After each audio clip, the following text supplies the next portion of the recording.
Climate change, the personal and universal approach.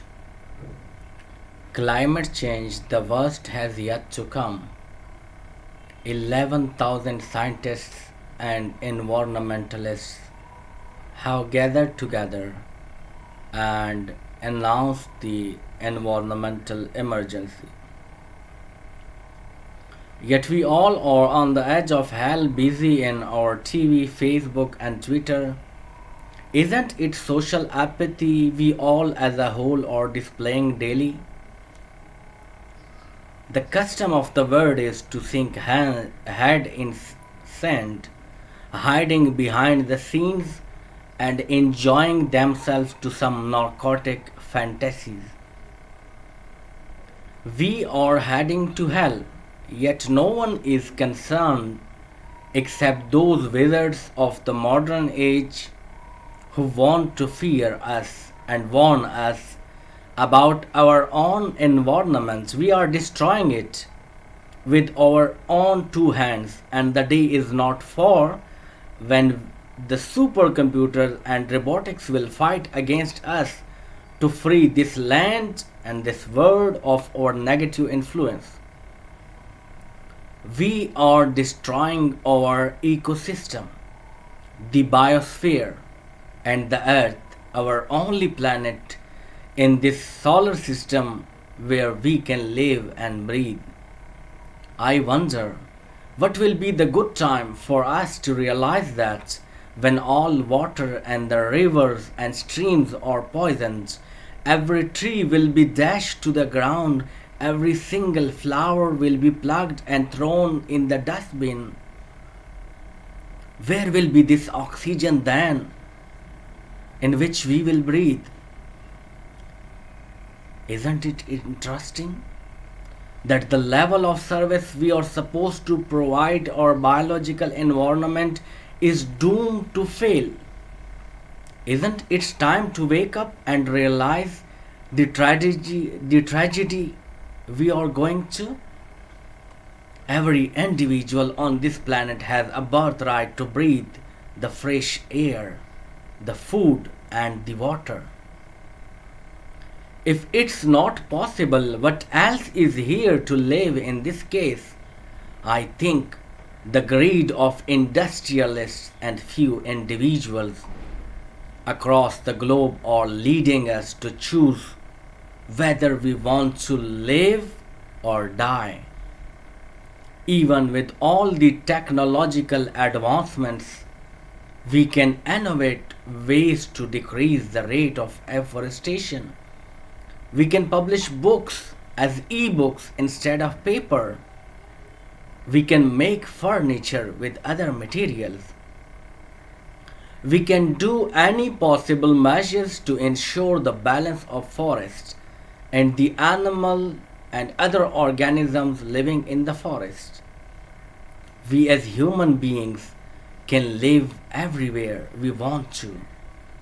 We can innovate ways to provide us shelter, but for other species on this planet, this is not possible.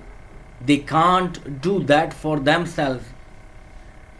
It breaks my heart when I realize how many species went to extinction.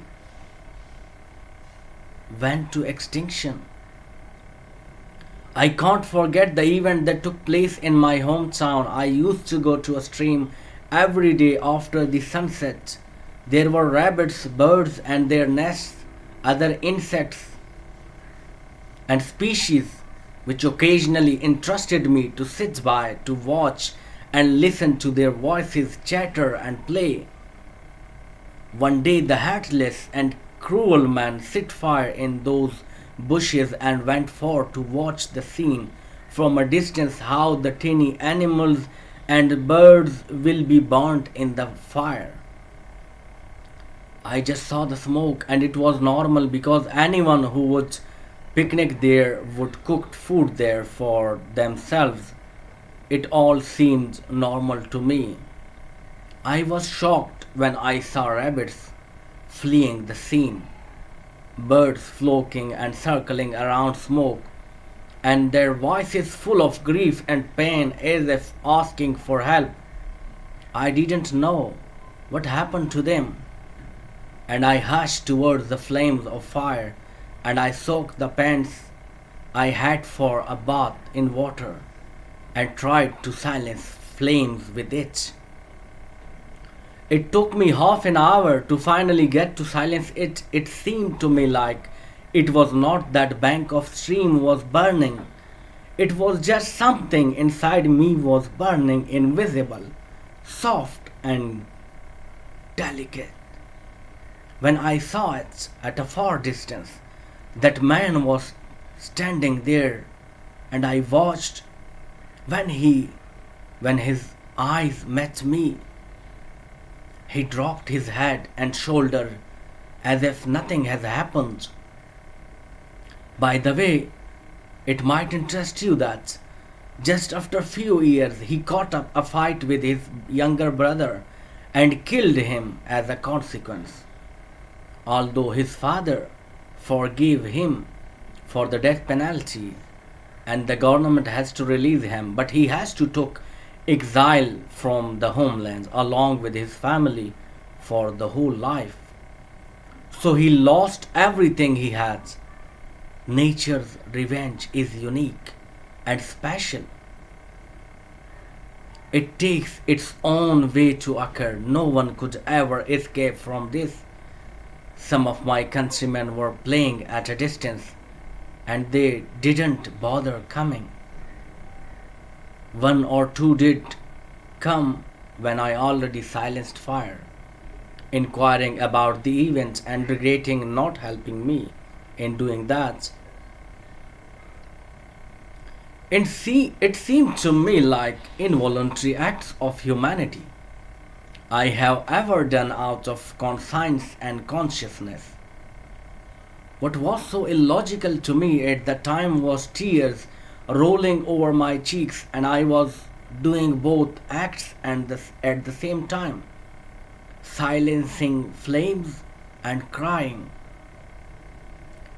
Even though I'm still crying while writing this post, although the event took place in probably 2014 and it's now 2019, exactly after 15 years, there is something in me that still cares about the environment and climate change.